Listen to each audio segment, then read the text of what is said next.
Welcome to the Explainer. Okay, today we're diving into something that trips up so many people, why your morning meal might actually be working against you, and exactly how we're going to fix it using 3 specific high-fiber strategies. Look, if you've ever felt completely frustrated by a blood sugar spike after eating what you swore was a perfectly healthy morning meal, trust me, you are definitely not alone. Today, we're breaking down the actual science of how specific types of fiber can completely transform your morning glucose response. And of course, we'll walk through 3 exact meals you can start making tomorrow. Right, let's just get straight to this huge hidden mistake. A lot of folks will eat something super light in the morning, right? Maybe a seemingly innocent piece of toast, a little fruit, or some tea with a biscuit, and they're thinking they're being incredibly careful. But here is the reality of the situation. It's not the amount of food you're eating. It is all about how fast that food turns into glucose in your bloodstream. If your meal doesn't pack enough fiber, that glucose just rushes in, your insulin suddenly has to work overtime, and your blood sugar can stay elevated for literally hours. Think about it like this. You are already fighting an uphill battle every single morning thanks to something called the dawn phenomenon. Before you even take your very first bite of food, your early morning cortisol levels are already rising, and your liver, well, it's naturally releasing its own stored glucose just to wake you up. Because of this, your insulin sensitivity might actually be lower in the morning, which makes your body extra sensitive to whatever you choose to drop into your stomach next. So naturally, if you drop fast carbs, we're talking white bread, sweet cereals, or even those convenient instant oats, into that high glucose morning environment, your blood sugar absolutely skyrockets. Honestly, it's like throwing gasoline on a fire. And this is exactly why we have to shift our focus strictly to slow carbs. We need foods packed with fiber and resistant starch that actually take their time breaking down. This gives your body a fighting chance to manage that glucose at a steady, healthy pace. That brings us to a crucial point. Our first meal shouldn't just fill you up. It literally needs to form a gel-like shield in your gut. Enter our first high-fiber strategy, chia pudding. When these tiny little seeds touch liquid, they absorb it and expand into this incredibly thick gel.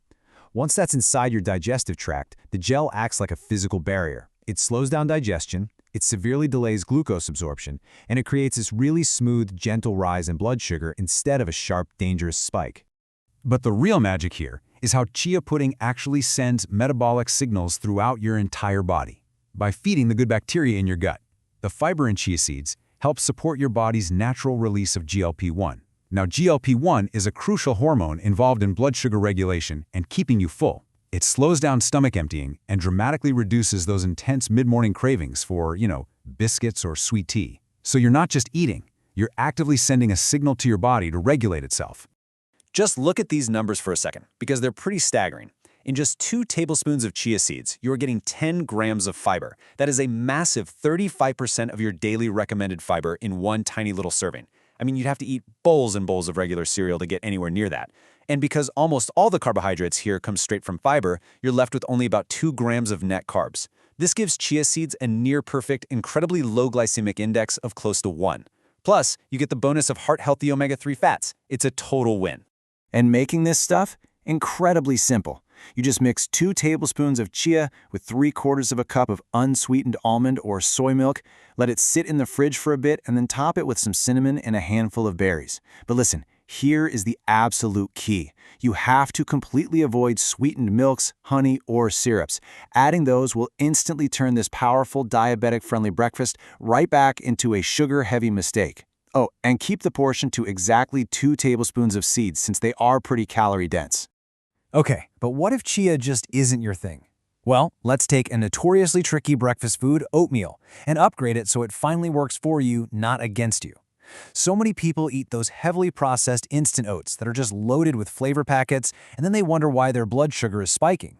The fix here is shifting to steel-cut oats. With these, the whole oat is cut into small pieces rather than being flattened and pre-processed. This naturally slows down your digestion beautifully. The real secret weapon inside these chewy steel-cut oats is a specific type of soluble fiber called beta-glucan.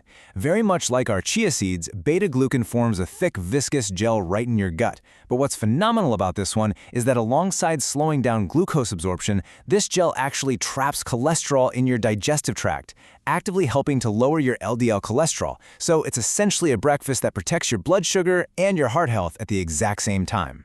But wait, we can't just eat the oats all by themselves. When you add an ounce of nuts, like almonds, walnuts, or pecans, to those oats, the added fat and protein drastically change the metabolic math. Think of it this way. The oats give you the soluble fiber, but the fat and protein from the nuts act like a brake pedal on your digestion. They slow down stomach emptying even further, which means those oat carbohydrates turned into glucose at a much, much safer and slower rate. The research on this combination is genuinely amazing. Replacing a refined breakfast, a sugary cereal or white toast, with this upgraded steel-cut oat and nut system can actually reduce your post-meal glucose spikes by 20 to 30%. Over time, if you create these repeated, stable mornings, it can even support small but really meaningful improvements in your overall A1C levels. Now, portion control is your absolute best friend here. You really want to stick strictly to 1/4 cup of dry oats. Cook them until they're still slightly chewy. If they turn to mush and look like wallpaper paste, they're going to digest far too quickly. And here's a fantastic pro tip for you. If your fasting blood sugar happens to be very high in the morning, try a protein-first strategy. Eat a boiled egg or some plain Greek yogurt before you dig into the oats. That further blunts the glucose rise. All right, moving on to our third option, and we are completely breaking the normal breakfast rules here. If you think breakfast has to be sweet or bread-based, this savory lentil breakfast bowl is going to totally revolutionize your mornings. It provides this incredible matrix of fiber, plant protein, resistant starch, and minerals all in a single bowl. It doesn't rush glucose into your blood, it spreads it out over time, making your body's job completely effortless. What makes lentils a true metabolic superpower is this incredible phenomenon known as the second meal effect. Basically, the resistant starch in lentils feeds your gut bacteria so effectively that the fermentation process continues for hours.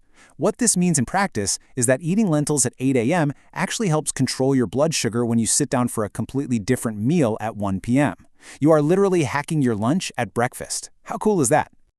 Check out this nutritional profile for just half a cup of cooked lentils. You're pulling in 9 grams of high-quality plant protein. That's vital because preserving your glucose-absorbing muscle gives your body a much greater capacity to handle glucose. Plus, you get 8 grams of fiber, which drops the net carbs significantly. The result? A highly stable, incredibly low glycemic load of just 5 to 7. It's just a remarkably efficient food. To build this little powerhouse, you just combine a half cup of tender green or brown lentils with a cup of non-starchy veggies, think spinach, tomatoes, or bell peppers. Top the whole thing with a boiled egg and season it up beautifully with some cumin and turmeric.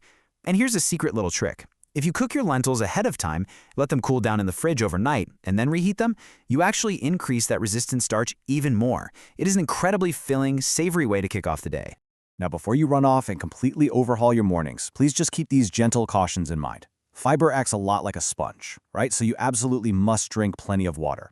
If your body isn't used to this much fiber yet, start with smaller portions and increase slowly to avoid any uncomfortable bloating. Also, if you take medications that lower blood sugar, you'll want to monitor your readings closely. These meals are so effective they might actually change your glucose response. And as always, check with your doctor regarding potassium limits if you happen to have kidney disease. Ultimately, the most vital takeaway from this entire explainer is this exact philosophy right here. Whether we're talking about the chia, the upgraded oats, or those rule-breaking lentils, we aren't fighting blood sugar with brute force. We are simply providing your body with the right fibrous tools to slow the entire digestive system down. This lets your body stay in complete control of its own metabolic pacing. These meals, they aren't just food. They are literal, high-fiber glucose shields designed to give you steadier energy and way fewer spikes throughout your day. But honestly, it raises a much bigger question. If you can completely transform your daily energy, conquer your cravings, and support your long-term health just by rethinking what you put in a bowl at 8 a.m., well, what other normal eating habits are quietly working against you right now? The only way to find out is to take control of your plate. So which of these 3 shields are you going to test out tomorrow morning?